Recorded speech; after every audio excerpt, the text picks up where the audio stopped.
ce matin, Seigneur. Bénis ta parole alors que nous allons la lire.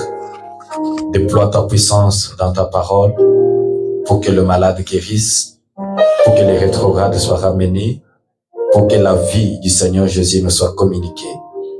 Nous remettons toutes choses entre tes saintes mains, te confiant ainsi la réunion dans toutes ces parties et jusqu'à la fin de la prédication, puisse toi-même être l'orateur de ce jour, au nom du Seigneur et Sauveur Jésus-Christ notre Dieu. Amen. Amen. Hébreux chapitre 2. Ebrania kifungo kyake kya pili. On peut commencer depuis le verset 14. Tunezi kwanza tangu kistari kyake kya 14.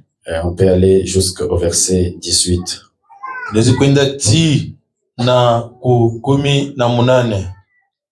Ainsi donc, Hivi kusema, puisque les enfants participent au sang et à la chair, hivi watoto weko nakuja pamoja kupitia damu na mwili, il y a également participé lui-même afin que par la mort, il anéantit celui qui a la puissance de la mort, c'est-à-dire le diable. naye pia akapitia kule kupitia kifo, njua kuisha bila nguvu. Huyu kuna uwezo ya kifo, ni kusema shetani. Et qu'il délivra tous ceux qui, par crainte de la mort, étaient toute leur vie retenus dans la servitude. Na akaokoa hao wote kupitia oga ya lufu, na wale wakakuya maisha yabo yote ndani ya butumwa. Car, assurément, ce n'est pas à des anges qu'ils viennent en aide, mais c'est à la postérité d'Abraham. Njuu kabisa kabisa ashikwe kusaidia wa malaika, kuna kwa kusaidia uzalo ya Abrahamu. En conséquence, il a dû être rendu semblable en toutes choses à ses frères, afin qu'il fît un souverain sacrificateur miséricordieux et fidèle dans le service de Dieu pour faire l'expiation des péchés du peuple.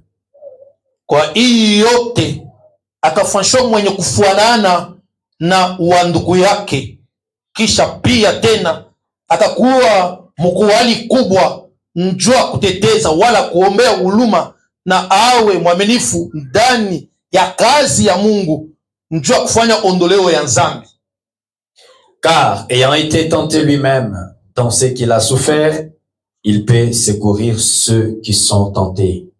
Yeye mwenye kujaribiwa katikati kwa hii alipitia mateso, pia anezi kusaidia watu wa majaribu.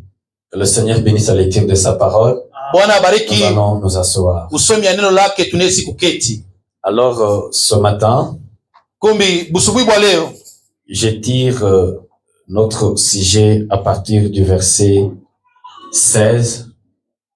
Natosha kishina kietu tangu kistari kya 16. Ce n'est pas à des anges qu'il vient en aide, aina kwa malaika ndio kuna kwa kusaidia, mais c'est à la postérité d'Abraham. Lakini kwa uzalo ya Abrahamu. Est-ce qu'il y a quelqu'un de la famille d'Abraham ici ce matin? Eti kuko muntu ule natokea mjamaa ya Abrahamu asubuhi ya leo? Si vous êtes de la famille d'Abraham, kama uko wa mjamaa ya Abrahamu, et que vous pensez que vous êtes un homme sans secours en ce qui concerne ce monde, na ukazania kwamba sema huko mtu bila usaidizi mwii ulimwengu, sans espérance, bila tumaini, il y a quelqu'un de ta famille, koko mtu moya wa mjamaa yako, notre grand frère Jésus, mkubwa yetu Bwana Yesu Kristo. Il est le Dieu qui vient au secours, non pas aux anges, mais à la famille d'Abraham. Ule Mungu na kwa kusaidizi, haina kwa kusaidia wa malaika pana, lakini kwa jamaa ya Abrahamu. Est-ce que quelqu'un est là ce matin? Eti kuko mtu asubuhi ya leo. Alors quand vous êtes sans secours, kama hauna usaidizi, et que la maladie est prête à vous ôter la vie, na magonjwa inataka kuondosha uzima, quand le médecin devient impuissant face à votre maladie, na kama minganga abana kusaidia mbele ya magonjwa yako. Souviens-toi pour commencer Kumbuka mbele ya kwanza yote que c'est à la postérité d'Abraham que Dieu vient en aide. ni kwa uzalo ya Abrahamu ile Mungu yako nakuwa kusaidia. Ce n'est pas aux anges que Dieu prête secours. Aina kwa malaika ile Mungu anakuweka kusaidia. Que ceci nous donne une position ce matin Hii itupe misingi fulani asubuhi ya leo pour comprendre que Dieu nous place dans une position au-dessus même des anges. njoo kuelewa ya kwamba Mungu kunatutia muhali yule kushindia hata wenye malaika.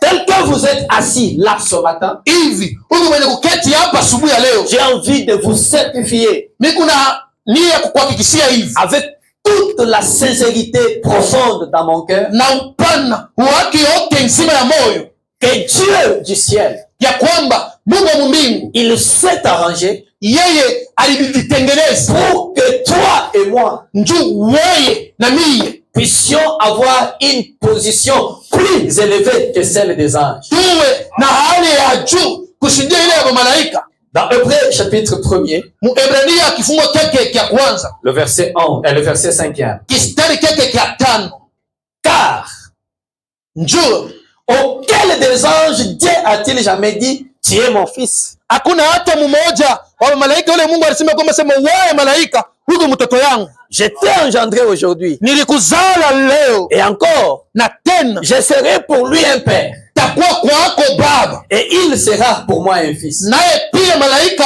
atakuwa kwangu Je ne mwana. sais pas si vous comprenez les écritures. Mishelewe kama mnafuata maandiko vile nasema. Auquel des anges Hata mmoja wa malaika Dieu a-t-il dit, akuseme Mungu tu es mon fils? wewe malaika huko mwana wangu Je t'ai engendré aujourd'hui. nilikuzala leo Et je suis pour toi un père. na niko kwako baba, Et toi l'ange, tu es pour moi un fils. na wewe malaika yupo kwangu mwana. Lorsque l'ange, pour commencer, a chuté, a commis un forfait là au ciel, Pale mkwanza tu ya yote pale malaika akatenda mabaya kule kumbingu, ça n'a pas dérangé Dieu de les renvoyer, de les chasser du ciel. haikumzuru Mungu amwandame amutoshe kumbingu, hapana. Mais lorsque la première information est arrivée au ciel, Na pale ripoti ya kwanza ilifika kumbingu disant que le fils est tombé, na kusema ya kwamba mwana aliyoanguka, cela a beaucoup dérangé Dieu. ile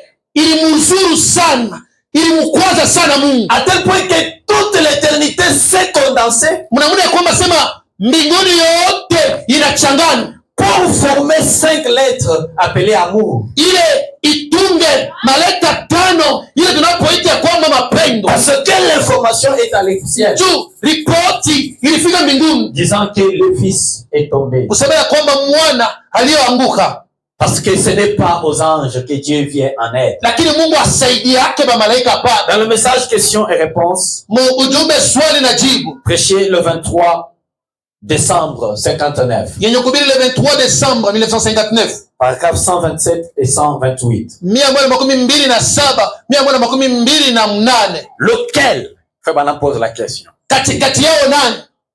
Un ange est un serviteur. Amen. Mbele malaika eko kukazi ni mtumwa, Nous sommes des fils et des filles. lakini sie tuko batoto banaume na batoto banamuke. Lequel est mieux considéré? Ni nani ule banaweza kubeba na mafua? Votre serviteur ou bien votre fils? Eti mshamu au boy au mtoto Ou votre fille? au binti wako? Oh là là! La prière d'un saint Maombi ya mtakatifu monte 1 million de fois plus haut iko napanda milioni kabisa yulu que celle d'un ange. kushindia hata ya malaika. Oui, monsieur. Ndiyo Bwana, Parce qu'il est un fils. njoo mbele yeye ni mwana. Oh, c'est vrai. Ni kweli.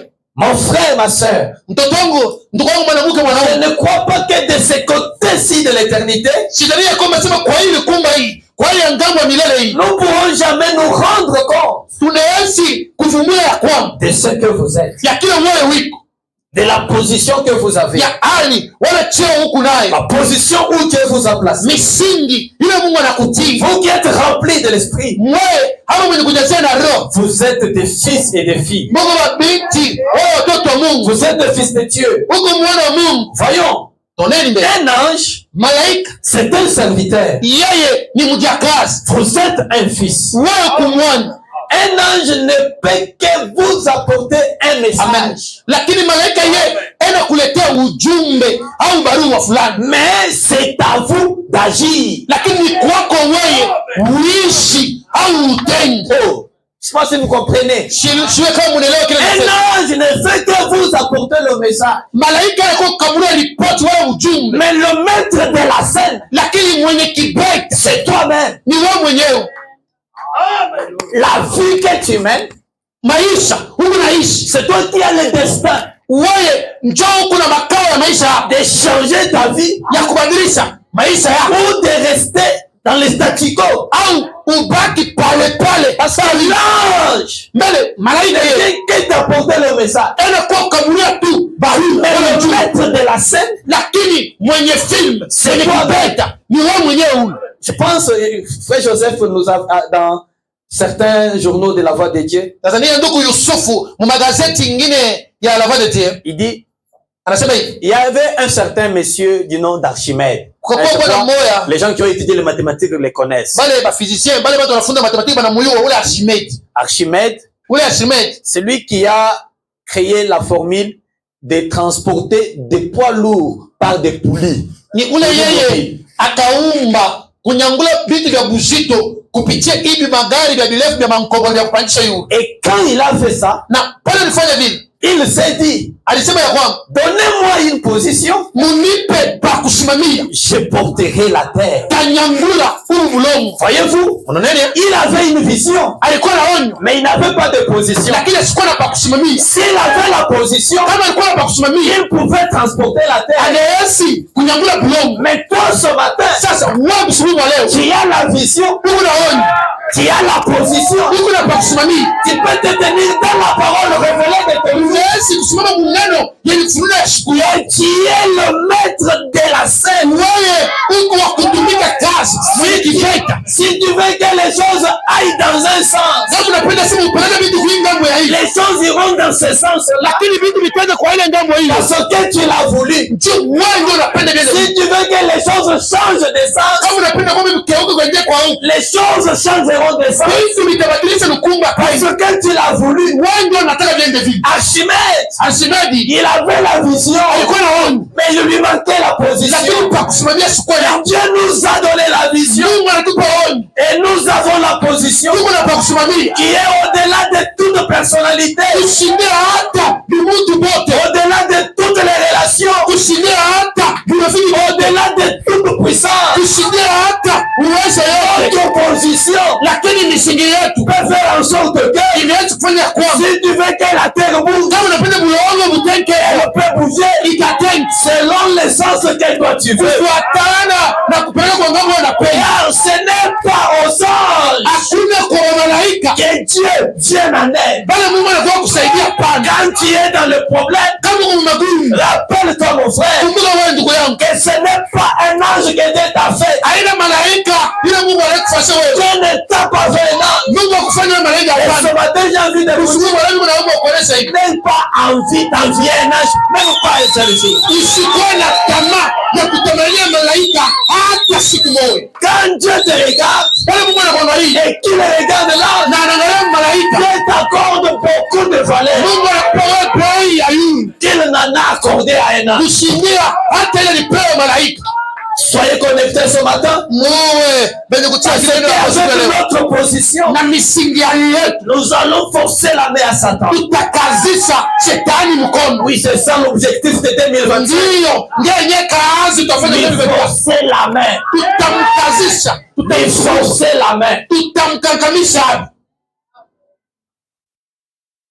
Le prophète continue. Na bien endelee, Il dit, je ne crois pas siamini que de ce côté-ci de l'éternité, kwa ngambo ya huku ngambo kumilele huku nous pourrons jamais, non, il va pas donner à part. Ici, hapa chini pa dunia, Nous pourrons jamais nous rendre compte hatuwezi kuvumbula de ce que vous êtes, ya kile wiko, de la position que vous avez, ya hali ile unapo nayo, où Dieu vous a placé. mwenye Mungu anamitii. Vous qui êtes remplis de l'esprit, Wewe mwenye kujazwa na Roho Mtakatifu, vous êtes des fils de Dieu. Mungu watoto wa Mungu. Voyons, Unaona? un ange c'est un serviteur. Malaika ni mjakazi. Vous êtes un fils. Uko mwana. Un ange ne peut que vous apporter un message. Lakini malaika anakupa tu ujumbe wala barua. Mais c'est à vous d'agir. Ni kwa wewe utende wala uishi. Amen. Amen. C'est vous l'acteur sur la scène. Wewe njoo mwenye filmu mkipeta. C'est vous le fils. Wewe njoo mwana. L'ange, Malaika est votre serviteur. ni boye yako tu. L'ange Malaika est votre serviteur. eko mtumwa wako. C'est pourquoi à un certain moment, Wakati mmoja hivi tu il faut donner du travail aux serviteurs. inabidi kubapa wa malaika kazi. Il faut que les anges Inabidi wa malaika sachent très bien qu'ils sont à notre service. bayo kwamba sema beku mkazi yetu si. Quand quelqu'un ne vous aime pas, Kama mtu akupendi, Saint Branham dit allez vers cette personne. lakini mtakatifu na Branham anasema uende ule mtu. Quand vous commencez à lui parler, Pale unaweza kuzungumza naye. les anges prennent position autour de vous. Ba malaika banatia kambi kando kando yako. Voici, Tazameni, je t'ai apporté un message. nilikuletea ujumbe wala barua. Je t'annonce ce que tu dois faire. Na kutangazia vile unapaswa kufanya. Telle et telle chose. Kitu fulani kitu fulani kitu Cela fulani. vient du Père. Ile inatokana kwa Baba. Je te l'apporte. Na kuletea haki. Oui, Ndio. c'est tout ce qu'il est. Njoo kile yeye Amen. malaika. Ndio, amen. Vous êtes fils et filles de Dieu. Yuko mwana wala binti wa Mungu. Il nous a prédestinés. Yeye alitutangulia. Maintenant, regardez bien. Sasa tazameni mzuri. Un instant. Wakati kiloko mbele tu. En lui, Ndani yake yeye Dieu nous a élus. Mungu alituchagua. Ce n'est pas nous qui avons choisi. Haina shie ndio tulichagua sema tukue vile. Comment aurais-je pu les choisir? Ndipaswa kulichagua je? Je ne sais pas si mon interprète va très bien interpréter ceci. Sio kama tafsiri mzuri. Comment aurais-je pu les choisir? Ndipaswa kulichagulia hadi je? Comment aurais-je pu choisir Dieu? Mimi ndipaswa kumchagua Mungu je? Alors, Ile saa il y a 400 milliards de millions, de milliards, de billions d'années. ile saa kuko mamilioni, mamiliari, mamilioni, mamiliari ya miaka na miaka. Est-ce qu'il a bien interprété? Comment aurais-je pu les choisir? Ndipaswa kumchagua je? Il y a 400 milliards, Kuko des millions, des milliards, des billions d'années. kuko kati ya milioni ya miliari ya milioni ya miliari ya miaka. Vous savez, pour résumer cela en un mot, Njoo kupanga hayo tu maneno moja. nous sommes des anciens des jours. Tuko wazee wa mashika. Parce que ce n'est pas aujourd'hui. Haina leo hii. Si vous voulez compter mes années, Kama unapenda kuhesabia miaka yangu, je pèse 400 milliards, des millions, des milliards, des billions d'années. miaka yangu iko kati ya milioni, miliari, milioni, miliari ya miaka. Et pour bien comprendre, Na njoo kuelewa mzuri. avant que Dieu crée les anges, Mbele Mungu aumbe malaika. moi j'étais déjà là. Mimi ndikuwa hapo. Parce que quand il créait, Pale yeye anaanza kuumba. nous étions en lui. Shie tulikuwa ndani yake yeye. Nous ne pouvons pas être autre chose que la parole prononcée. Hatuwezi kuwa kitu kingine kama iko neno yenye kutamka. Les rêves. Neno yenye kutamka. J'aime ça. Napenda hayo. Alors quand vous marchez, Pale unatembea, que tout le monde vous respecte. bantu bote bakuheshimie. Parce que Njoo. personne ne connaît votre âge. Hakuna mtu anaye miaka ule kunayo. Vous me regardez. Wao unaangalia. Oh, ils ont regardé Jésus. Banaangalia Yesu. Toi, Angalia hii. tu n'as pas plus de 50 ans. Petit wangu. hata miaka 50 unaona nayo petit. Mais comment tu as dit que tu as vu notre Abraham, père Abraham? Kama unasema uliona kama baba yetu Abraham Avant qu'Abraham aussi. bala Abrahamu azalikuwa kule. Je suis. Mimi tutakuya. Je suis c'est qui? Na mimi nitakuwa kama ni nani? C'est le logos. Ni ile mwili ya utukufu. La colonne de feu. Nguzo la moto. Il était dans le buisson ardent. Ile ilikuwa mkijiji cha moto. Frère Branham dit. Na nani ndio anasema Voyez-vous d'où nous venons? unaona kwa tunatokea. Nous appartenons à l'ordre du logos. Soko mukizazi mumiaka hii Nous venons de la colonne de feu. tunatokea kunguza la moto Ensemble avec notre grand frère Jésus. pamoja na mkubwa wetu Bwana Yesu Kristo. Il n'a pas honte de nous appeler ses frères. Yeye hana na haya kuita bandugu yake. Et quand nous sommes dans le besoin, Kama tukumuhitaji, souvenez-vous, kumbukeni, ce n'est pas à des anges haina kwa malaika. que Amen. Dieu vient. Amen. Wale Mungu anasaidia. Que Dieu soit loué. Mungu asifiwe. Parce que notre grand frère, Njoo mkubwa yetu. il a 33 ans, Yeye ana miaka 33, mais un ancien des jours. lakini mzee wa nyakati. Et quand nous serons dans notre pays, Na pale tutakuwa mwinchi yetu. il n'y a que lui qui aura cet âge-là de 33 ans. Yeye ndiye atakuwa na ile miaka ya 33. Nous autres ici, Si hapo wengine hapa entre 18 à 22 ans. katikati ya 18 na 12, Mais cela ne nous empêche pas ile tukoseshe d'être des anciens des jours. tuwe baze ya masiku. Quel est mon âge? Miaka ni ngapi? 400 milliards de millions de milliards d'années. 400 milioni ya miliari ya milioni ya miaka. Tu n'as pas interprété correctement. Voyez? Mnaona Comment aurais-je pu les choisir? tamuchakula je? Mais c'est lui qui m'a choisi. Yeye ndio ni chakula. Amen. Amen. Nous avons été élus avant la fondation du monde Tulichakuliwa tangu misingi ya dunia pour que nous soyons saints. tuwe watakatifu. N'essayez pas d'y arriver par vous-même Usipime kulikuisha wewe mwenyewe, parce que vous ne le pouvez pas. mtu hawezi kulikuisha haki. Voyez-vous? Mnaona Parce que le corps ici mbele hiyo yenyewe ne mwili peut pas parvenir à la perfection. haiwezi kukamilika kufika mkamilifu, Mais l'âme peut. nafsi hiyo ndiyo. Amen. Amen.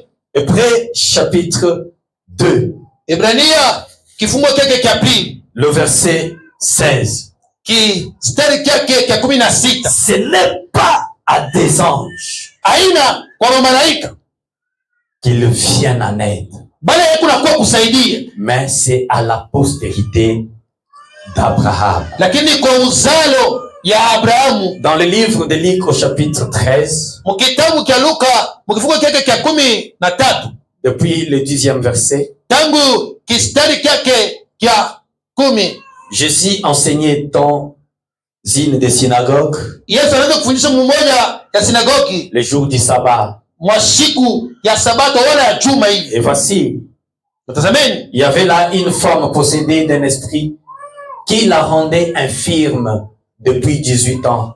na kwa kuwa mke mmoja akataliwa na mpepo mchafu ikamkuisha kiwete wala kilema miaka 18, Elle était courbée. akakunjamiwa, Elle était courbée. alikunjamiwa Elle ne pouvait pas du tout se redresser. na akona muna nyoloke. Lorsqu'il la vit, Pale alimona Jésus lui adressa la parole Yesu akamweleza mwima nani et lui dit, na akamwelezea, femme, muke, tu es délivrée de ton infirmité. unafunguliwa kupitia buwete bwako. Et il lui imposa les mains.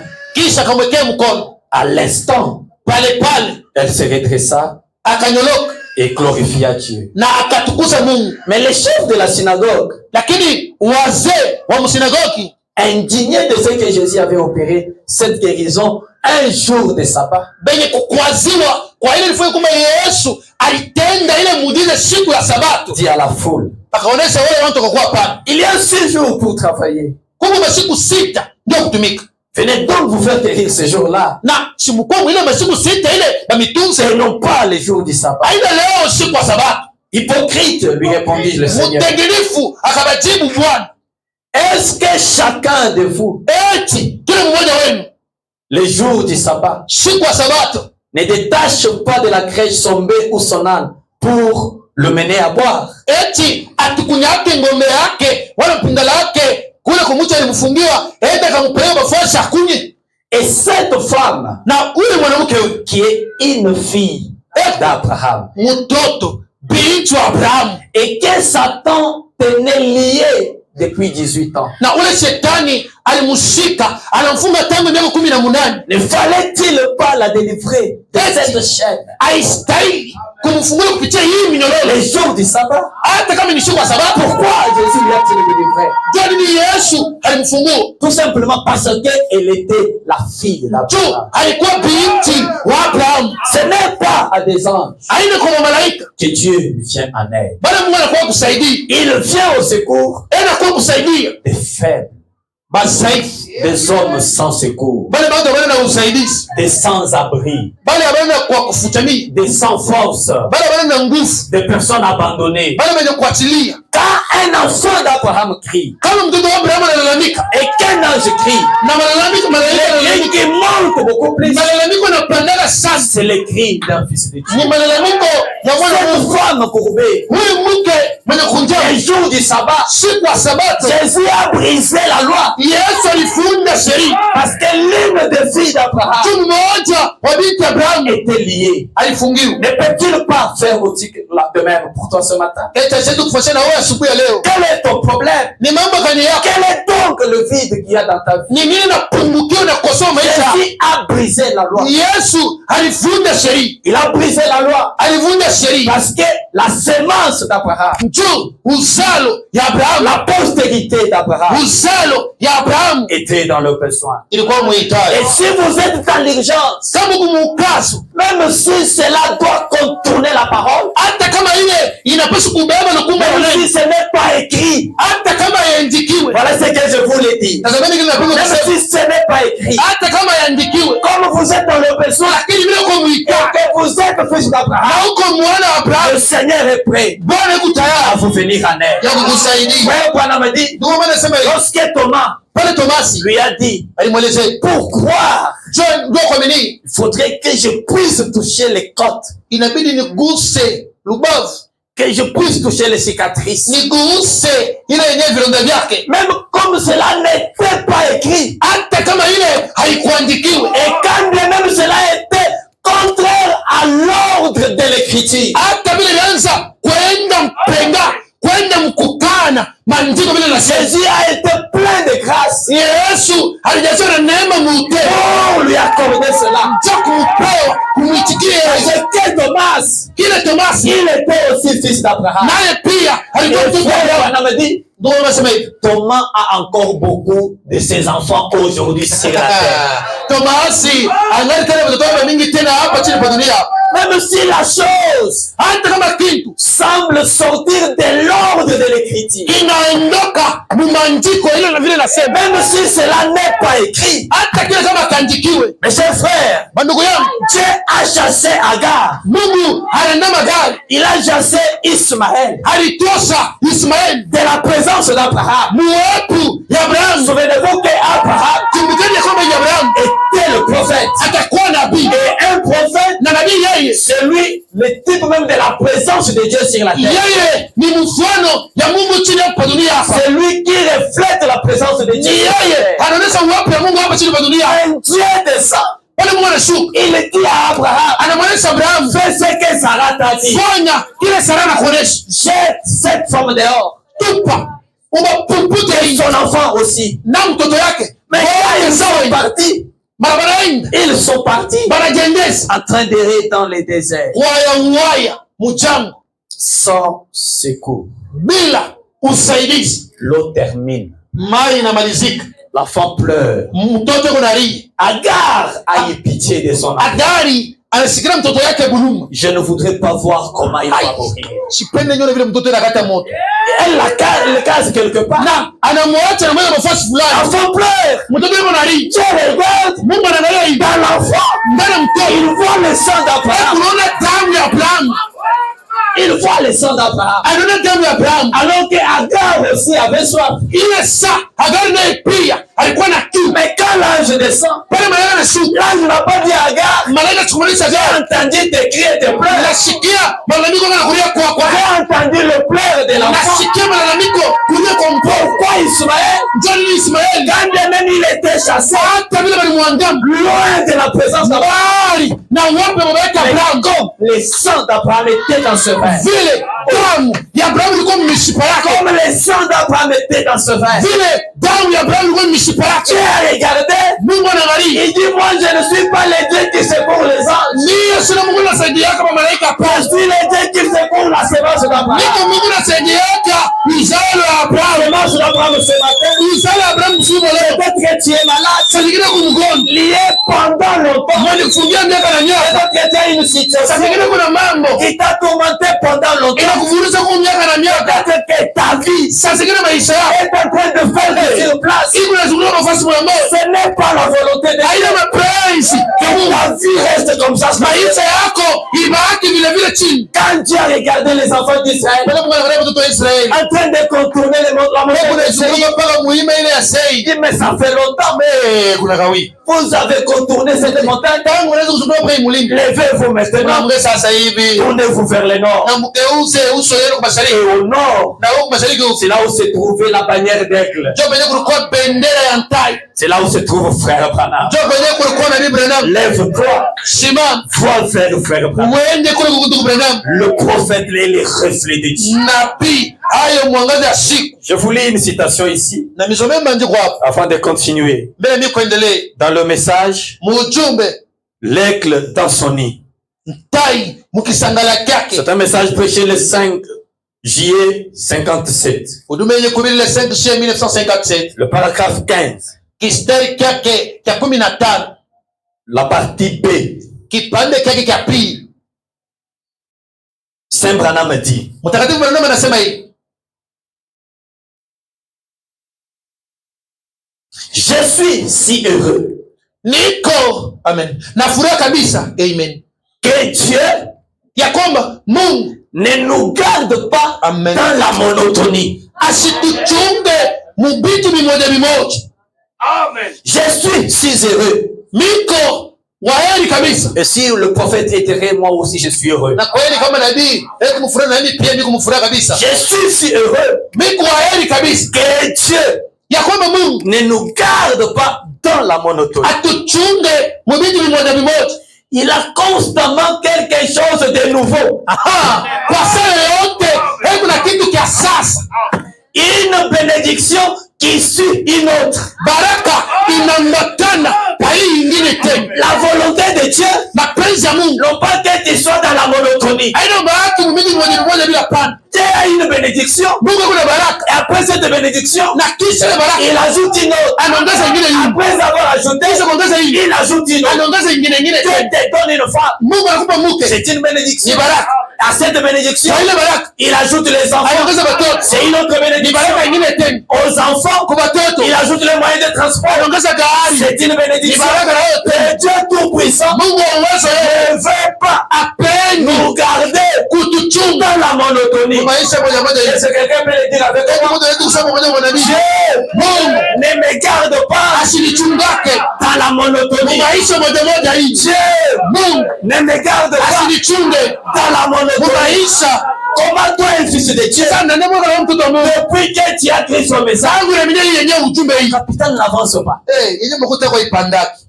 Dieu ne te garde pas dans la monotonie. Mungu asikuchunge mbitu bimoja bimoja. Une bénédiction Baraka après une autre. inaongezeka pa ingine. Une bénédiction Baraka qui suit une autre. inaambatana yule wa ingine. Et c'est la volonté de Dieu. Na ile ni mapenzi ya Mungu. Frère, Ndio. le prophète a dit que c'est toi maintenant le maître de la scène. Nabii anasema kwamba wewe ndio mwenye film, mwenye kibeti. Est-ce que je m'excuse, s'il vous plaît? Mnirehemu, mnalomba. Je n'avais pas envie, mais. Sikuwe na hamu lakini Je suis si heureux miko waheri kabisa que Dieu ya kwamba Mungu ne nous garde pas dans la monotonie. asituchungake mubitu bimoja bimoja bile. Il a constamment quelque chose de nouveau. Kwa saa yote anakalaka na kitu kia sasa. Je ne sais pas si vous comprenez constamment. Mishuka mnaelewa kwa saa yoyote. Chaque année, Kila mwaka tu dois avoir une nouvelle bénédiction. unapaswa kuwa na baraka mpya. C'est ça Dieu. Njoo Mungu vile. Il ne nous garde pas dans la monotonie. Hatuchungane kama mbili moja bibi.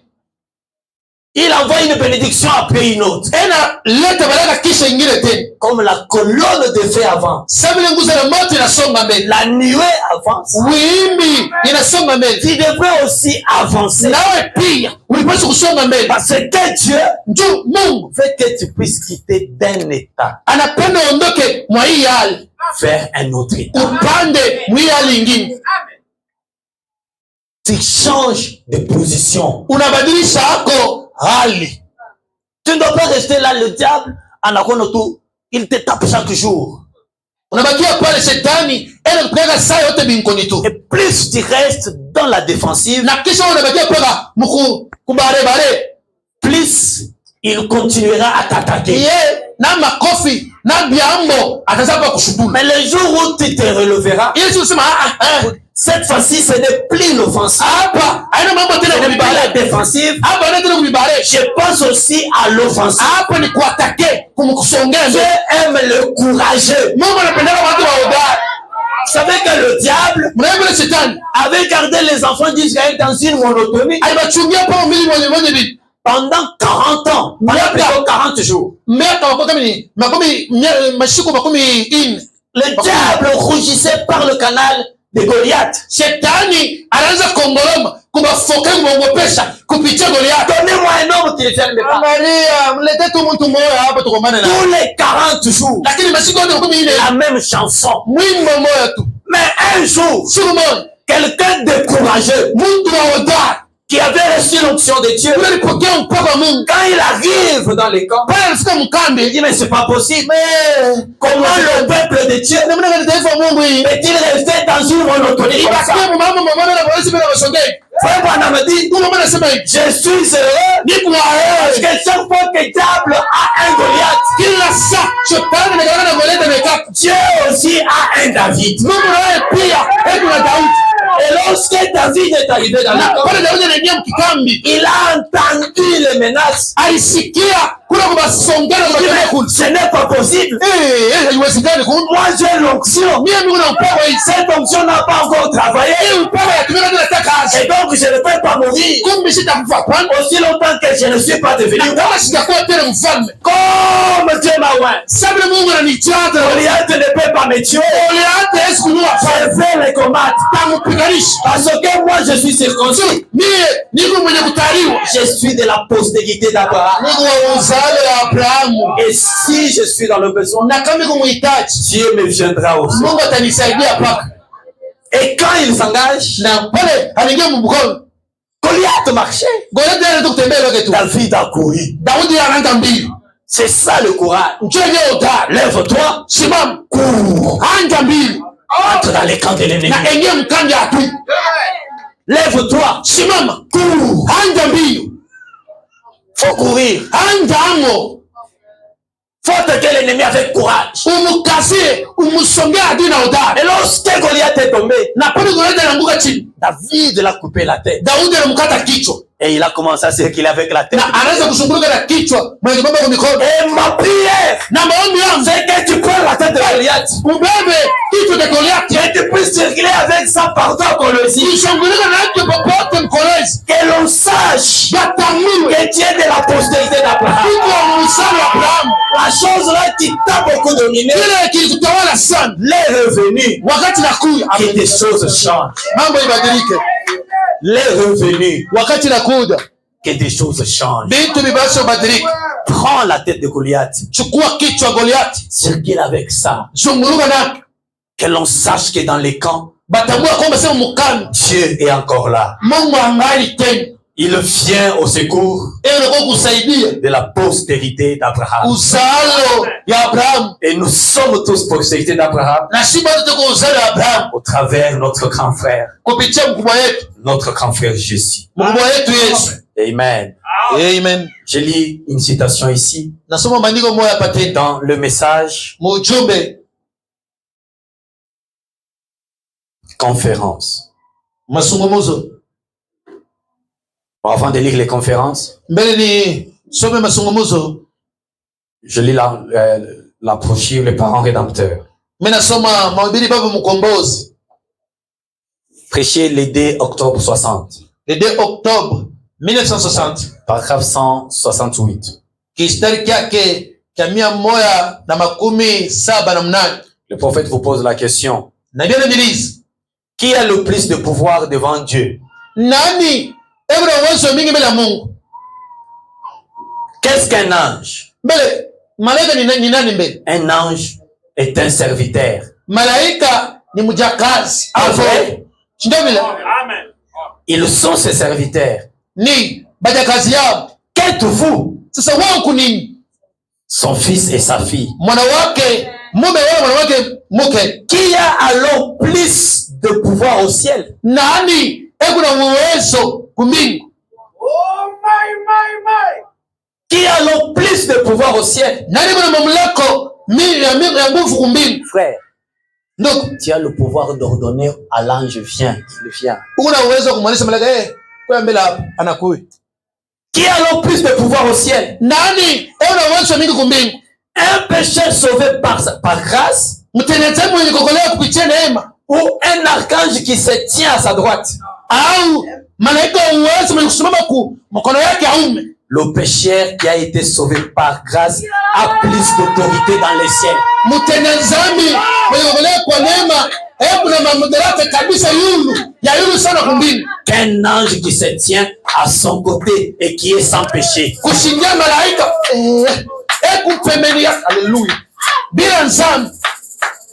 Frère, est-ce que quelqu'un peut dire amen à ça? J'ai relu pour que vous puissiez très bien comprendre. Na isoma muelewe mzuri. Qu'êtes-vous? Wewe kunani? Son fils et sa fille. Mtoto wake mwanaume na mtoto wake mwanamke. Qui a alors plus de pouvoir au ciel? Nani kuna mamlaka wala uwezo kumbingu kushindia mwingine? Un pécheur sauvé par grâce Mtenda dhambi mwenye kuokolewa kwa neema, ou un archange qui se tient à sa droite? au malaika wa uwezo ule kumkono yake aume? Le pécheur qui a été sauvé par grâce Huyu mtenda dhambi aliokolewa kwa neema, huyu a plus d'autorité dans le ciel kuna mautawala mingi kumbingu qu'un archange qui se tient à son côté et qui est sans péché. kushindia huyu malaika wa uwezo mwenye kusimama pembeni yake ule hana hata dhambi moja. Parce qu'un fils de Dieu Mwana wa Mungu yeye l'est toujours. Amen. anakalaka papa. Il est toujours un fils de Dieu. Papa mwana wa Mungu papa. Peu importe son état. Hata mwali ile yeko. Amen. Mais quand il tombe, Pana nanguka. il se relève. Analamkaka. Cela ne signifie pas que son père va le rejeter. Aina sema baga tamwona sema kwa tena mtoto yangu mimi nakukatala. On nous raconte une histoire. Bila tegea disi moyo. Le fils de Mobutu Mtoto wa Mobutu qui arrive dans une ville. anafika mmoja moyo. Il n'a plus d'argent. Asina na makuta. Il prend le téléphone. Anabeba simu. Il appelle son père. Anamwita baba yake. Papa, Baba, je suis telle part. niko pafasi fulani. Je n'ai pas d'argent. Makuta mishana naye. Son papa le regarde. Baba yake anamshikia mbele. Il lui dit au téléphone. Anamwonyesha kusini. Yo, Dada wewe, comment on a? jina kwa mbele ni nani? Congol. Jina kwa ni Ngongolo. Comment t'attends on a? Sasa, jina baba yako ni nani? Mobutu. Baba yangu ni Mobutu. Yo, zan Congolo Mobutu. Wewe Ngongolo Mobutu. Ndiyo. Casse. Sasa, Donc ça s'arrête là. anasimamia pale. Si tu es l'enfant de Mobutu, Kama mtoto wa Mobutu, tu es dans une ville, uko mmoja, tu as besoin de l'argent, unatafuta makuta, tu appelles Mobutu. unaita Mobutu. Yo, comment on a? Wewe basi ndio ni nani mbele wewe mwenyewe? Que donc si tu es l'enfant de Mobutu Kama mtoto wa Mobutu et que tu es dans le besoin, na uko muhitaji, partout où tu es, kuna wewe utafika. tu peux exercer l'autorité de Mobutu. Unaweza kutumikisha uwezo wa baba yako. Il n'y a rien qui puisse te résister. Hakuna ule anaweza hata kufiondoa kusema. Je vous ai dit le dimanche Nilimaliza mjumbe. que Jésus est allé jusqu'à la porte de l'enfer. Yesu anaenda ti na kumlango wa tesi. Il a pris les clés. Akabeba fungulo. Il les a accrochées à son flanc. Akaiweka kwa kifuno kyake. Maintenant, les seules clés que Jésus a, Sasa yenye fungulo moja tu ile yeye Yesu kunayo. c'est la clé de ce jour des morts. Ni fungulo ya makao ya kifo. Mais la clé pour ouvrir le ciel, Lakini fungulo ya kufungula mbinguni il n'a pas ça. ana nayo tena. Il n'en a pas. ashina naye. Il avait remis ça à Pierre. Alimewa Petero sema papa, Et wewe na ils wewe. sont identifiés à Pierre. Na shie tunalinganisha na Petero. Et donc, Frère Branham dit, tu as la clé, passe partout. Ndio wamesema unafungula popote. Quand tu es devant un problème, Kama kumele mambo, fais comme Élie. fanya sa Elia. Sinon, à ma parole. Kama iko kuneno langu. Et là, le ciel approuve. Na pale mbingu Tiens, voilà quelqu'un qui connaît sa position. sasa mimi mtu anayua misingi yake. Il y a certaines situations. Kuma mambo mengine tu. Dieu observe Mungu anamereni. pour voir comment est-ce que tu vas t'en prendre. Aone atabifanya mbele je. Toi, tu es toujours là. Wewe uko pale. Miwabo. Moi ici. Miwabo. Moi ici. Miwamate. Moi ici. Toujours la souffrance. On est venu accompagner d'autres personnes. Le premier pas, Mukuli ya kwanza. ça n'appartient pas à Dieu. Aina Mungu ndiye anapaswa kufanya hapa. Église, est-ce que vous êtes là? Kanisa tu Mungu pale. Je voudrais que quelqu'un soit révolté dans son esprit. Napenda mtu atomoke, asilike mu mawazo Le yake. premier pas n'appartient pas à Dieu. Wa kusonga mkulu kwanza mbele. Aina Mungu ndiye kusonga hapo. Vous savez, lorsque le prophète a tué l'ours grizzly, Unajua pale nabii alioa ule mbwa pori wa ule grizzly. le frère Bud Ule ndugu beki.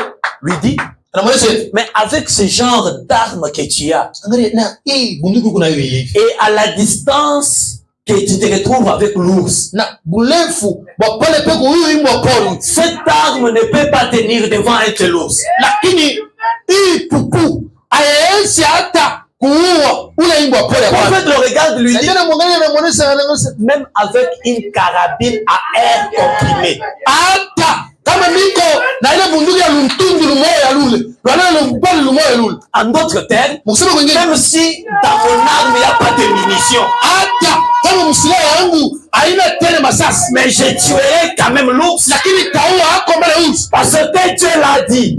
Ye Mungu aisema. J'aime que tous les dieux soient courageux ce matin. Napenda bila Mungu akuwe anaongea sio leo. Asema hivi. Même s'il n'y avait pas de médecin pour cette maladie, Hata kama uko na minganga ndio hii magonjwa hii. mais comme Dieu l'a dit, Sawa vile yeye je Mungu anaisema. serai quand même guéri. Tatunziwa tu. J'aimerais qu'un fils de Dieu dise, Napenda mtoto Mungu aseme hivi. même si je n'ai pas de capital Hata kama sio na makuta kuanzia pour construire ma maison, job yangu nyumba yangu. je vais construire. Tayari. Même avec une carabine à air comprimé. Hata kama niko na bunduki hii ya kuvunja na kuonyesha risasi moja. Même si dans mon arme il n'y a pas de munitions. Hata kama ndani bunduki yangu haina masasi. Mais qu'est-ce qui va tuer l'ours? Nitaua yule. C'est le ainsi dit le Seigneur. Anasema. Même si cette maladie a tué tout le Hata monde, kama imekwenda ndio watu wote. quand ça arrive chez moi, Kama nifikie kwangu. j'appartiens à un sang royal. Mimi niko na tendo ufalme. Même avec une carabine Hata kama niko na bunduki. à air Mungu comprimé. mpepo hamuna kinga. Même avec une carabine Hata kama niko na bunduki. à air comprimé. Mungu mpepo mule yeye iko moteni. Même avec l'air seulement. Hata kama niko na mpepo mule yeye wenyewe. Avec l'air ainsi dit le Na hivi Seigneur, Bwana anasema je vais tuer l'ours. taua. Même s'il n'y avait plus de médicaments Hata kama kuna tena dawa. pour la maladie que tu as souffert, Sasa magonjwa yanateseka na avec l'air ainsi dit le na Seigneur, hivi Bwana anasema même sans médicaments, hata bila dawa Dieu va te guérir. Mungu atakutunza. J'aime ça. Napenda hayo sana. Un fils Mwana a plus d'autorité kuna mamlaka ya mingi qu'un serviteur. kushindia poi. Qui a plus d'autorité Kuna mamlaka mtana yeye qu'un archange kushindia malaika wa Mungu sans péché. bila mzaa. J'aime ça. Napenda J'aime ça. napenda Oh, j'aime beaucoup ça. lakini napenda Quand Dieu te regarde, pale Mungu anakuangalia même dans ta condition de Chine, hata mwali yako kwa tu wingi es quand même un fils uko mwana qui a plus d'autorité uko na mamlaka mtana qu'un ange, kushindia malaika même qu'un archange. hata malaika uwezo. Non, moi je ne peux pas. Sibiwezi. Voyez-vous, Mimi ni mnono. j'ai fait cette chose, Nilifanya mabaya hivi. j'ai fait ceci, Lakini na hii tena ndifanya. j'ai fait cela. Na bule ndifanya. Mais dans notre royaume, Unaona mfalme wetu shi. il y a un principe. Mungu kanuni. Quand tu amènes l'agneau, Kama unaleta kondolo. le sacrificateur ne t'examine pas toi. Mkwali asikuangalia wewe unaleta kondoo hapana. Parce que toi, Wewe pour commencer, mwanzo wote mbele. tu as beaucoup de défauts. Huko na bilema vya mingi C'est sana. là que le prophète dit, Jambo la nani anasema hivi. donc toi et tu prophète disent pas dit. Wewe Ne cherchez pas à perfectionner ses corps. usitafute kutengeneza Parce que ce corps ne peut pas parvenir à la perfection. hii mwili haitakomalikaka pale. C'est pour cela Kwa maana que Dieu a pourvu à notre grand frère. alitayarisha kwa mkubwa wetu. Notre grand frère est mort Mkubwa wetu alikufa pour que nous soyons heureux. ndio tuwe heri. Vous savez, si nous avons le bonheur, Mnaona kama tuko na heri, c'est parce que notre Père a sacrifié notre grand frère, ndio baba yetu alitoa mkubwa, l'aîné de notre famille. vie wetu balitoa, Il est mort alikufa pour que nous soyons heureux. ndio shie tuko mfuraha, tuko heri. Notre Père Baba yetu a sacrifié alitoa notre grand frère mkubwa pour que nous soyons en sécurité. ndio shie tu mukingo. Que donc le diable Shetani ne peut pas s'approcher pour voler ce que Dieu t'a donné. eza hata kukaribia ndio kuiba bila Mungu anakupa. Parce que cela a coûté le sacrifice du sang. Ile malipo bei ya ile yenyewe yote ile ililetewa damu. Et quand tu t'amènes avec quelque chose dans la prière, Na kama unaleta kitu maombi, Dieu ne doit pas t'examiner. Mungu asikuangalie wewe, hapana, Il examine Jésus. anaangalia Yesu.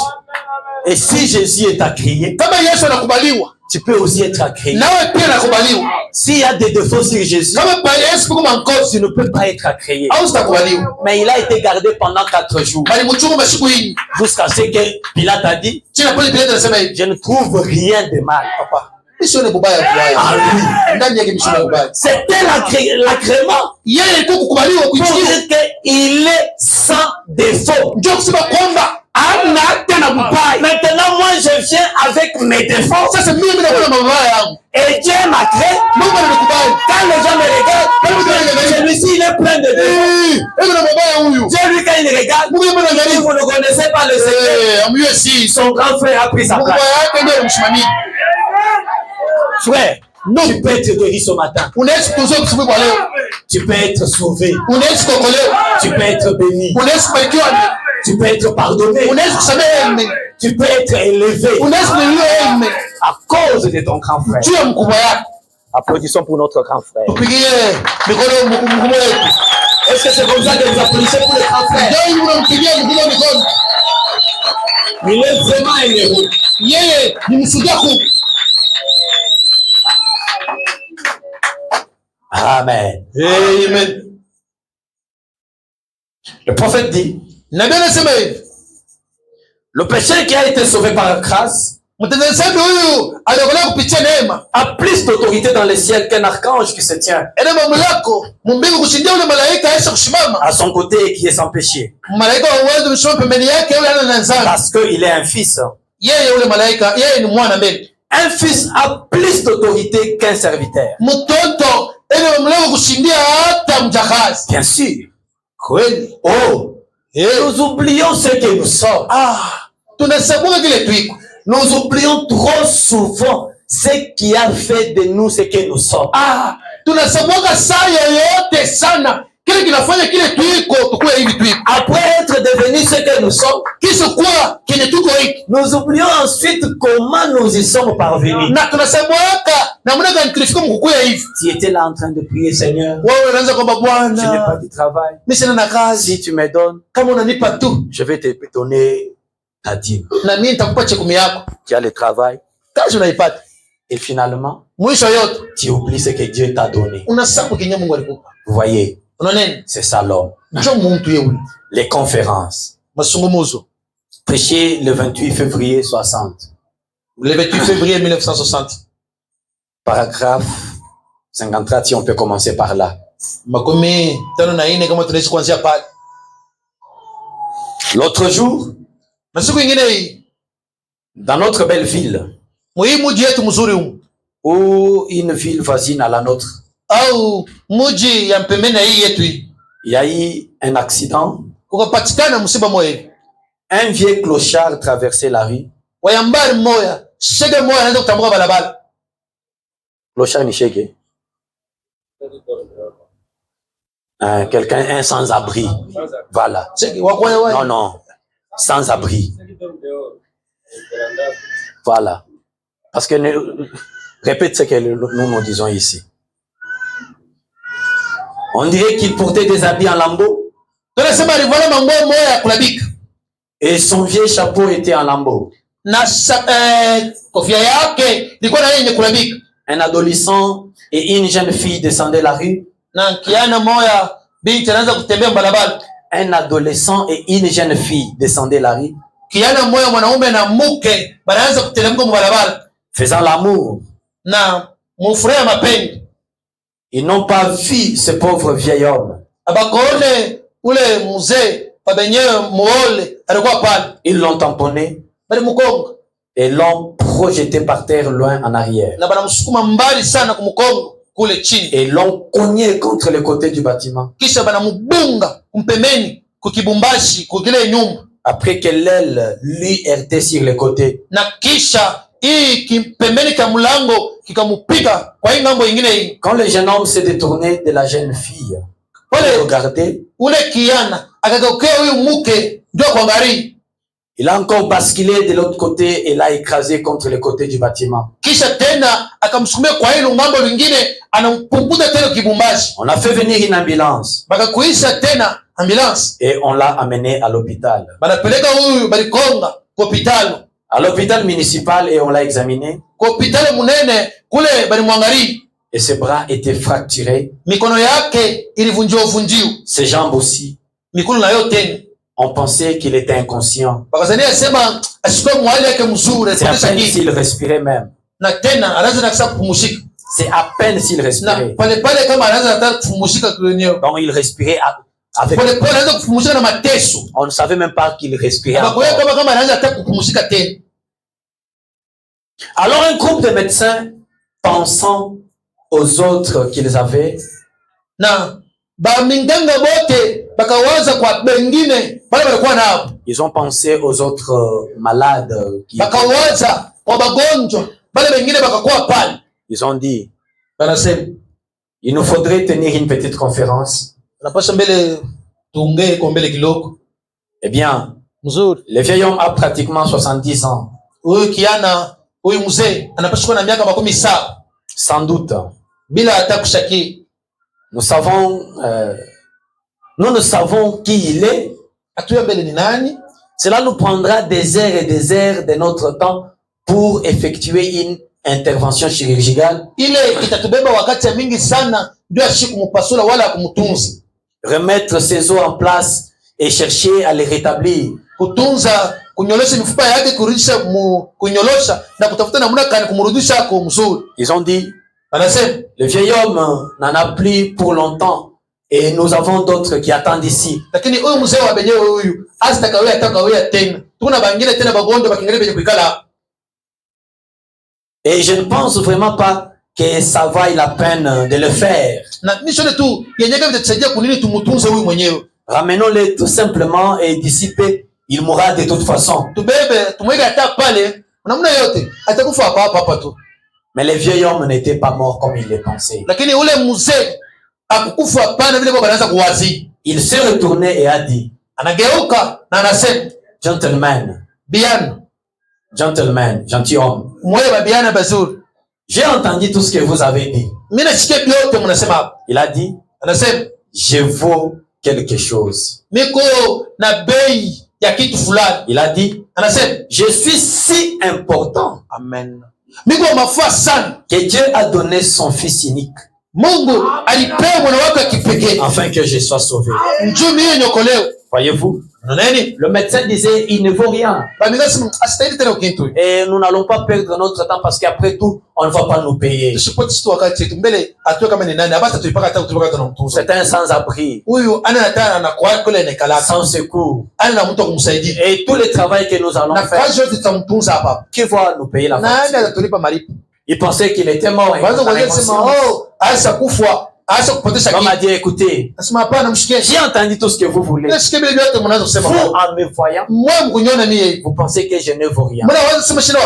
Mais je vaux quelque chose. Vous valez quelque chose. Si je ne valais rien, kama sikukuwa wa mafaa, Jésus ne serait pas mort pour moi à la croix. Yesu asikuwa sikunifia mimi kumsalaba. Je vaux quelque chose. Meiko wa mafaa. Je suis si important à ses yeux Meiko wa mafaa kabisa kumecho yake. qu'il a envoyé son fils unique Akatuma mwana wake wa kipekee afin que je sois sauvé. ndio mimi nyokolewa. Il a dit, Anasema j'ai reçu ce message nilipokea hii ujumbe il y a 50 ans, une cinquantaine d'années. huko miaka makumi tano nyokupita. Et comme je distribue des tracts dans la rue, Sabile nakabulaka tumakatasi mubalabala. je vais de lieu en lieu, Mimi nenda mavazi na mavazi essayant de prêcher l'évangile. na kuhubiri hako injili. Il a dit, Anasema je vaux quelque chose. miko wa bei, miko wa mafaa. Sinon, Dieu ne m'aurait jamais sauvé. Kabule Mungu asikupasi kunyoko. Fabana me dit assurément que vous valez quelque chose. Kabisa kabisa unastahili. Uko na bei fulani. Vous valez quelque chose. Uko na bei fulani. Saint Branham me dit, Uko mtatibu anasema si Dieu veut que vous soyez une certaine chose, kama Mungu anapenda kwa kitu fulani, il s'arrange. atajitengeneza. Il vous amène sur la terre Anakuleta hapa chini pa bulongo hapa. pour être cette chose-là. Njoo uwe kile kitu hiki. Je vaux quelque chose. Mimi nastahili. Mimi na bei fulani. J'ai du prix Mimi na bei fulani aux yeux de Dieu. mbele ya Mungu. Peu importe la situation, Hata mambo vile iko. je vaux quelque chose. Miko na bei fulani. Si tu n'en avais pas d'importance, Kama kwa mafaa, Jésus ne te garderait pas en vie. Yesu asiwezi kuchunga na uzima. Et s'il t'a gardé en vie, Kama nakuchunga tena c'est uzima, que tu vaux quelque chose. ungari wa mafaa. Il y a un travail qu'il n'y a que toi seul qui peux le faire. Peku kazi ile paka peke yako wewe ndio unaweza kuifanya. Il n'y a personne au monde qui peut prendre votre place. Hakuna mtu mlimwengu anaweza kufasha. Même s'il y a beaucoup de prédicateurs, Hata Mungu mhubiri ba mingi. mais il n'y a aucun prédicateur Hakuna hata mhubiri mmoja qui prêchera comme moi. kuna tabiri sami. Tout comme moi, je ne prêcherai jamais comme mon frère Albert. Sa mimi siwezi kuhubiri sana kwa yangu Albert. Chacun de nous a une valeur Kila mmoja wetu kuna bei fulani aux yeux de Dieu. mbele ya Mungu. Et c'est à cause de votre valeur Ndikupitia bei yako hii. que Jésus-Christ est mort à la croix. Yesu Kristo anakufia kwa msalaba. Il n'intervient pas pour aider les anges. Asiku yake ndio kusaidia ba malaika. Il intervient, il aide, il secourt la postérité d'Abraham. Kuna kuya na kusaidia uzalo wa Abrahamu. Et la postérité d'Abraham, c'est toi qui es ici ce matin. Na uzalo wa Abrahamu ni wewe uko hapa asubuhi ya leo. Si tu es sans abri, Kama alina pa kuikari, Jésus-Christ n'avait pas d'abri. Yesu Kristo sikuwa na kwa kuikari. Pour que toi, quand il appelle, Njoo wewe kama unamuita, qu'il puisse se souvenir ce que ça fait akumbuke vile vinafanyaka. que de passer nuit sans être chez soi. Kulala nje hauna kwako. Parce que tu vaux quelque chose. Njoo huko na bei fulani. Tu es le maître de la scène. Uko mwenye filemu, uko mwenye kibeta. Dans le message du livre d'Exode, Ujumbe kitabu cha Kutoka, première partie, kipende cha kwanza, c'est un message du 5 octobre 55, 5 Oktoba 1955, le paragraphe 42. kifungo kile cha 42. C'est un prophète dit, Mtakatifu Nabii anasema hivi. et ce soir, Na magharibi ya leo, peut-être qu'un cancer vous a conquis. saa zingine kanseri inakutawala Peut-être que quelque chose d'autre s'est emparé de vous. au kitu kingine kinakukamata. Une maladie, Magonjwa, même la maladie du péché, hata magonjwa ya dhambi yenyewe. ou quoi que ce soit. Hayo yote tu. Les choses peuvent sembler sombres et obscures pour vous maintenant. Vitu vinaweza kuonekanika ngisa kabisa ndio yako hapa sasa hivi. Il peut sembler que vous n'allez pas vous rétablir. Vinaweza kuonekanika sema au sitaponyewa, au tatumsimu. Il peut sembler que vous n'allez pas venir à bout de cette tuberculose, Na inaweza kuonekana kwamba sema au sitaponywa kwa hii kikozi, de cette maladie de prostate kwa ile magonjwa ya prostati ou de ce problème de poumon, au kupumzika, quoi que ce soit, hayo yote hii, cette tumeur, hii kivimbo, cette infirmité, buwete, bulema. il se peut que les docteurs aient dit qu'il n'y a plus d'espoir. Inafasika sema mindao wanasema sema hakuna tena tumaini. Mais juste là à côté de vous, Na à vos côtés ce soir, pembeni yako tuna leo il y a les yeux de la foi, peku metra imani prêts à vous amener tayari kupeleka à prendre possession. utawala, wewe utawala. Il faut la victoire au-delà Amen. Kunaona ushindi kule ngambo par le Seigneur Jésus-Christ. kupitia Bwana Yesu Kristo. Alléluia. Amen. Et que Satan et son obscurité s'en aillent. shetani na giza yake vijiendeze, et que la foi dans le Seigneur Jésus-Christ na imani ndani ya Bwana Yesu Kristo s'élève. ipande. La foi du Dieu Tout-Puissant. Imani ya Mungu mwenyewe, La foi peut prendre une sainte position imani Yesu kubeba hali takatifu sur le rocher des âges pamwamba ya bizazi et avec les yeux de l'aigle, na mencho antali voir au-delà de chaque nuage orageux. kuona umbali kushindia wimbi yote kubwa. Lorsque les vagues même de la mort Hata suruba yenyewe ya kifo et des déceptions essayent d'enlever chaque fondement qui est en dessous de la chose, na machukizo yote inapenda kutosha misingi yote iko chini ya kitu kyote, elle peut se tenir là et regarder au-delà des cieux imani inaweza kusimama pale na kuangalia mbali kule kumbingu et dire na kusema Dieu a raison, amen, Mungu yuko na sheria, et croire le conseil de Dieu sage, na kuaminia kwa sheria ya Mungu ya hekima le conseil du Dieu sage et vivant. na hekima ya Mungu msima mwamuali wa wali. Okay. Dans le message, Mujumbe où est le roi des Juifs? eko wapi mfalme wa Bayuda?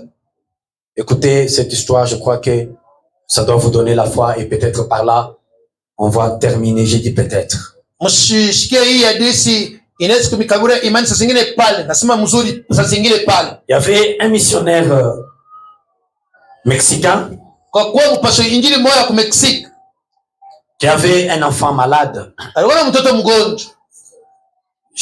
Vous pouvez commencer à partir du paragraphe 14. Unaweza kuanza pakifungwa keke ka 14. Il a appelé Frère Branham Anampigia simu na bibi Branham parce que son garçon avait le cancer. njoo mtoto yake alikuwa na kansa. Et il a dit, Anasema, je sais qu'il n'est pas de coutume que l'on fasse ceci, mais pourrais-je trouver grâce que vous veniez prier pour le garçon? Nazania sema aina kwa zoezi tufanye hivi, lakini eti nesi kubarikiwa kwako uwe uombee kiana. Et le prophète s'est déplacé à une distance de 644 km. Na nabii akatoka akafanya safari ya La ville avait la superficie de 644 km carrés. Alors, il a pris le frère Ekenbroit akabeba ule ndugu Ekenbroit et ils sont allés à l'hôpital. na banaenda kule kwa hospitali. C'était un frère mexicain, Ni ndugu wa ku Mexique, mais il n'était pas trop sombre. asikukue kabisa kabisa wa mweusi hapana. Il n'était pas plus sombre que moi. Asikuwa mweusi kunishindia sasa hivi 100 hapana. Un homme d'environ mon âge, Mtu sawa wa miaka yangu hii avec son épouse, une Finlandaise, na bibi yake wa Finlandi, une petite blonde, une très charmante dame. mzungu mweupe mwema tumuke. Et le prophète dit, je vois un tas de spectacles. Na bia sema nani vitu vya mingi sana mambo yanapitikana. Nous en voyons tous. Na tuma shibote. Na shibote tunabiona. Qui nous troublent et qui nous émeuvent. Bila tufurusha na bila tukwasa moyo. Mais c'était là un des pires spectacles que j'ai jamais vu. Na ile yote ilikuwa mambo mubaya sana. Ya mubaya siaonaka kama. Ils ont dû amener le petit garçon Bakaleta huyo mtoto kidogo kijana près de la salle des infirmières. kando na chumba ya minganga. Il avait une infirmière spécialement pour lui. Na ule mtoto alikuwa na munganga tu mmoja juu yake yeye. Et quand je regardais, Na pale bila tazama, le cancer avait envahi sa petite mâchoire. na kansa kile kilombe kilikuwa imbanga yake yote hii. Au point que l'on l'avait dû nouer avec un linge autour de la tête pour empêcher sa tête d'éclater. Na mnaona kwamba vile ilikuwa hivi vyote bali beba mabandaji banafunga huko kichwa kwake huko. Mnaona kwamba sema hii mifupa yake isifunguruke na bishikachikachi. Pour que la tête n'éclate Kichwa pas. kisipasuke. Est-ce que vous êtes là? Eti mko pale.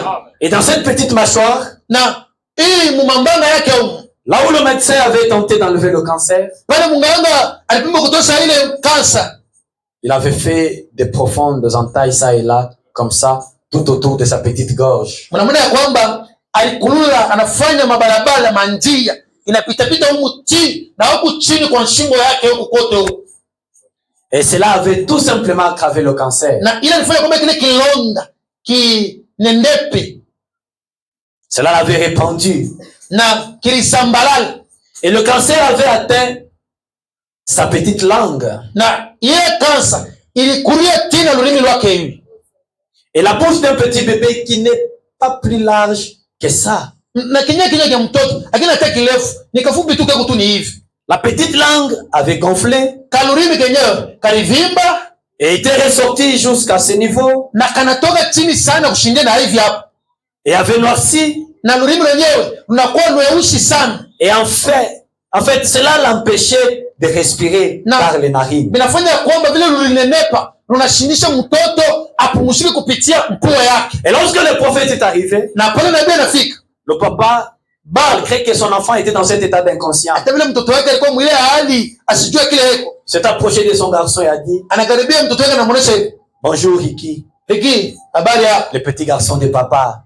Mtoto wa baba. Papa a amené Frère Branham pour qu'il prie pour toi. Na baba nakuletea ndugu Branham akuya kuombea. Et le petit enfant a reconnu que c'était son père. Na mtoto naye anageuka atambua sema ni baba yake. Et il ne respirait pas ici au-dessus. Na mtoto sikwanza kupumzikia hapo mpua yake hapo yule. On avait donc dû faire un trou dans sa gorge. Na bali hapa kashimbo hapa bali tobola hapo ntundu. Il y avait dans cette petite gorge comme un petit sifflet rond que l'on utilisait il y a des années. Na utone sa shingo mwaka mkakuwa sa kale kamfimbi kakiviringo kale kama za kupiga zamani kavile. Et il respirait au travers de ce sifflet. Na kupitia kale kamfimbi kale mula mtoto anaanza kupumzika kale kamfimbi. Et une infirmière restait là constamment. Na munganga mmoja saa yote alikuwa pale anaangalia ule mtoto parce que l'écoulement provoqué par le cancer. Njoo kutoka kwa 70% kuanza kufanya kwamba sema kile kilonda kinabiki kinenepe sana. Et elle devait évacuer cela comme cela. Na kila saa ule munganga alipaswa kwanza kutosha ile mapusa yote hii. Et ce petit bras était dans des attelles pour l'empêcher de saisir et d'arracher cela avec ses mains. Na bali munyolosha mikono bana ichunga mwangambo na ngambo mnamuna kwamba ule mtoto ashitugunye hivyo na mikono yake. Et cet enfant n'avait pas plus de 5 mois. Na ule mtoto akwea tena miezi 5. Il y avait là une infirmière en permanence. Kukakuwa pale munganga saa yote. Lorsque cela commençait à l'étouffer, na kama anaweza kusikia kwamba ile mapusa inaweza kumfunga mpumuzi, étendait le bras pour prendre cette chose et évacuer les écoulements cancéreux de ce petit sifflet. Na anaweza kubeba kintu atoshe ile mapusa yote ile ya kilonda cha kansa. L'enfant avait les mains étendues. Mtoto tu alikuwa mwenye kunyoosha mikono mwanamuna hivi vers son papa. Na kuangalia kwa baba yake. Sa petite tête penchée en arrière. Na kichwa chake kile kuangalia hivi chini. Sa petite bouche n'était pas, le petit bébé entier n'était pas aussi grand que ça. Lakini na mwenyewe kinywa chake mbele mwenyewe mtoto bebe ule asikuwa mnene kushindia hata ubunene hiyo. Il n'avait pas encore 5 mois. Asikuwa tena miezi 5. Ce petit a reconnu son papa. Huyo mtoto alitambua baba yake. Parce que son papa a dit, Ricky, le petit garçon de papa. Ricky, kijana wa baba. Le prophète dit, nabii anasema, oh là là, cela ferait fondre tout simplement le cœur. Le cœur de l'homme le plus insensible. Ililuma sana, ililumisha moyo ya huyo mtu yashikiaga hata maumivu hapana. J'étais debout là. Ndiko msimama pale bwimi. Je me suis dit, mimi nasema mimi mwenyewe, Seigneur Jésus, Bwana Yesu, si tu es la fontaine de toute sympathie, amen. Kama uku chemchemu ya rehema yote, wala huruma bote, et que toute miséricorde est en toi, na huruma yote nzima iko na wewe, cela ferait-il ta joie de voir ce petit chouchou couché ici? Eti itakuleta tu furaha ya kuona huyu mtoto mrembo mwenye kulala hivi mwina mourant comme cela, anataka kufa mwina mwenye hivi. Saint Branham me dit, je ne peux simplement pas le croire. Le compatissant Jésus mwenye kwa huruma vient au secours aux anges. qui apporte secours seulement à la postérité d'Abraham. Pensez-vous que ça lui ferait la joie de devoir souffrir comme ça?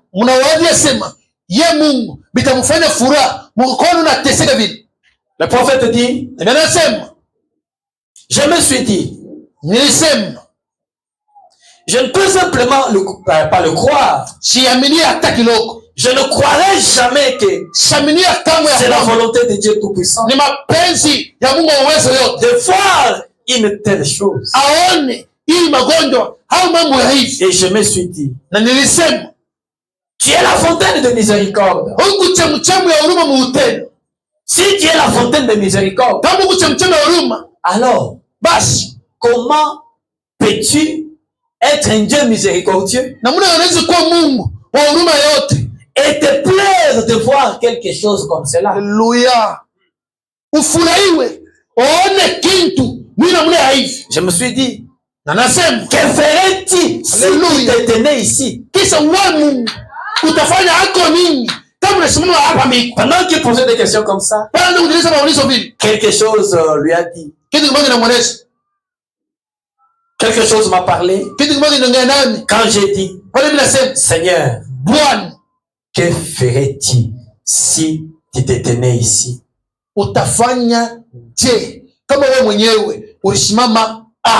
Quelque chose m'a répondu disant, j'entends de voir ce que tu vas faire. Tu es dans une situation. Dieu sait que ce n'est pas sa volonté. Dans une maladie grave, il a déjà fait l'expiation. Il a déjà ouvert le chemin pour chaque bénédiction. Quand tu regardes à Dieu, Seigneur, il te dit que c'est pas ma volonté. Mais j'aimerais voir ta réaction. Qu'est-ce que vous voulez réagir ce matin devant la difficulté qui est devant toi? Vas-tu reculer? Vas-tu accepter de demeurer dans la même situation? Dieu est plein de miséricorde, la fontaine de toute grâce. Dieu est plein de sympathie, le grand médecin. Jésus-Christ, le secours de sans secours. La force des faibles et des sans force. Le médecin de ceux qui n'ont pas de médecin. L'avocat de ceux qui n'ont pas de moyens. Le créateur même de l'univers. Il est le secours immédiat. Le secours qui ne manque jamais. En temps de détresse. Quand tu es en pleine détresse, comme les trois Hébreux, ils nous ont prié, pensant que Dieu les épargnerait de la fournaise. Mais la volonté de Dieu, c'était qu'ils soient déjà dans la fournaise. Pour que Dieu entre dans la fournaise, qu'il fasse quelque chose qui n'existait pas. Il n'a pas empêché Daniel d'être jeté dans la fosse. Mais en plein dedans, dans la fosse au lion, c'est là qu'il est descendu. Lui, la colonne de feu, le fils de l'or, pour manifester sa force. Quand les enfants hébreux priaient toute la nuit, ils ont pensé que Dieu n'a pas écouté la prière. Mais étant déjà dans la souffrance, étant déjà dans le feu, c'est là qu'il est la quatrième personne. Jésus-Christ, le fils de l'homme, le secours de son secours, qui ne manque jamais de répondre à la prière. Ce matin, mon frère, si tu es en plein dans la difficulté, souviens-toi que tu es la sémence d'Abraham. Et c'est pour toi que Jésus-Christ est venu. Lorsque Lazare était déjà mort, cadavre, enterré, Pour lui, l'espoir était déjà terminé. À tel point que même ses sœurs ont dit, non, maître, il le sent déjà. Son cas est désespéré. Personne ne peut plus faire quelque chose. Son cas est désespéré. Mais Jésus a dit, je suis la résurrection et la vie. Celui qui croit à moi vivra, quand même il serait mort. Crois-tu cela? Marthe a dit, même maintenant, Seigneur. Si tu peux aussi le croire, même maintenant, même si cette maladie a beaucoup duré, même maintenant, Seigneur, je le crois. Ma situation a beaucoup duré, même maintenant, Seigneur, j'ai au secours de mon incrédulité. Je le crois. Les médecins ne savent plus que faire pour ma situation. Mais même maintenant, Seigneur, toi le secours immédiat, les listes de la vallée, le secours qui ne manque de chance en temps de détresse, le secours d'Abraham, le Dieu d'Israël, le Dieu de William Branham, qui avait pourvu aux okireilles dans un endroit où il ne pouvait pas y avoir de okireilles. C'est Dieu a quitté un animal, quittant la forêt.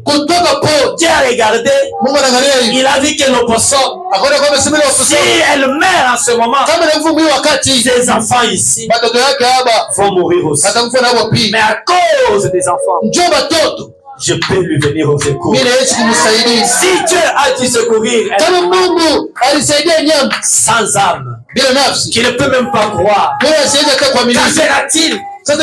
quel fils de Dieu qui peut se tenir à la position de la parole? Je crois ce matin, si tu parles, ta prière peut changer quelque chose. Dis mon frère, qui a beaucoup prié, même maintenant, Seigneur, même si tu pourrissais déjà et qu'on t'a déjà enterré, même maintenant, il peut lancer la voix. Lazare, sors de ta porte. Je t'appelle encore ce matin. Toi, mon frère qui est malade, sors de cette maladie. Jésus-Christ est ton secours. Accepte le Seigneur Jésus. Ce matin, nous ne pouvons pas nous habituer à Dieu. Non, mon frère, ne cherchez pas à nous habituer à Dieu. Il est un Dieu inhabituel. Et il agit dans la simplicité. Merci Jésus. Si quelqu'un a un besoin ce matin, un besoin qui est désespéré, qui regarde à gauche, qui regarde à droite, sans secours, qui regarde à l'arrière, qui regarde devant, sans secours, qui te retrouve seul, j'ai envie de t'annoncer une nouvelle. En ce moment-là, tu n'es pas seul. Et Dieu créateur, le maître de l'univers, lorsque tu l'appelles et que tu es sans secours, oui mon frère, Dieu aime de fois et tu te retrouves dans une situation où tu es sans secours, tellement poussé à bout. À ce moment-là, il entre en scène, il manifeste sa droite puissante pour te montrer que ce n'est pas par ta force, ce n'est pas par ta bonté, mais dans cette situation ici, il n'y a que mon bras qui peut agir. J'appelle le propre puissant du Seigneur pour qu'il puisse élever le faible ce matin. Il donne le capital à son capital ce matin. Il apporte la guérison à cette maladie qui a perdu. Ce que je vous dis, ce ne sont pas les histoires de mon village. C'est la parole parlée qui est la sémence originelle. Le Dieu tout-puissant, il ne vient pas au secours aux anges, mais il aide la sémence d'Abraham. Comme tu es la sémence d'Abraham, ce matin pense à lui. Quand ta voix n'arrive pas à l'appeler, quand ta voix n'arrive pas à l'appeler, tu peux l'appeler par ta foi. Comme Bartimée l'a appelé. Fils de David, aie pitié de moi. Aie pitié de moi. Si tu ne me secours pas, ça n'est fini pour moi. Maintenant je retourne à toi. Aie pitié de moi. Nous allons incliner nos têtes. Si tu as la foi ce matin, si tu es faible ce matin, Jésus est l'aide des sans aide. Si tu n'as pas de force ce matin, Jésus est la force des sans force. Si tu n'as pas de moyens ce matin, Jésus est la possibilité de sans moyens. Oui, il est tout pour toi. Il peut faire quelque chose qui n'est pas écrit dans les Écritures. Oui, mon frère, si tu l'appelles, il peut agir de manière à ce que les gens qui l'apprendront, ils vont se gratter la tête, ils vont se poser des questions. Je ne veux pas que tu sois dans la monotonie. Ne reste pas dans la monotonie. Lève-toi, mon frère, avance encore. Lève-toi, ma soeur, avance encore. Ne reste pas dans la monotonie. Et Dieu tout-puissant ne veut pas te garder dans la monotonie. Nous avons le secours ce matin. Nous avons un créateur ce matin. Nous avons un soutien ce matin. Tu peux l'appeler. Il peut t'exaucer. Pendant que nous levons nos mains, nous pouvons déjà commencer à parler au Seigneur.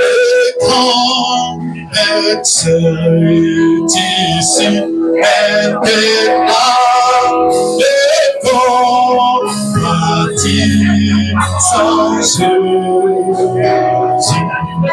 et conforte le cœur brisé et tout avoir déçu les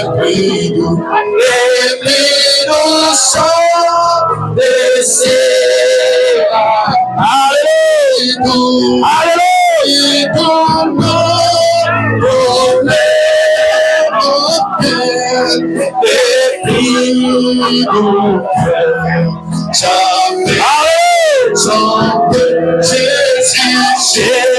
Jésus, béni soit Jésus, depuis tout, depuis nous sommes laissés là. Oh oui, depuis nous sommes vraiment depuis nos cœurs, chanter.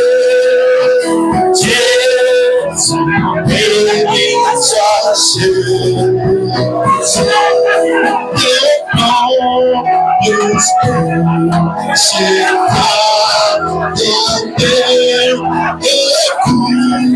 avant des choses.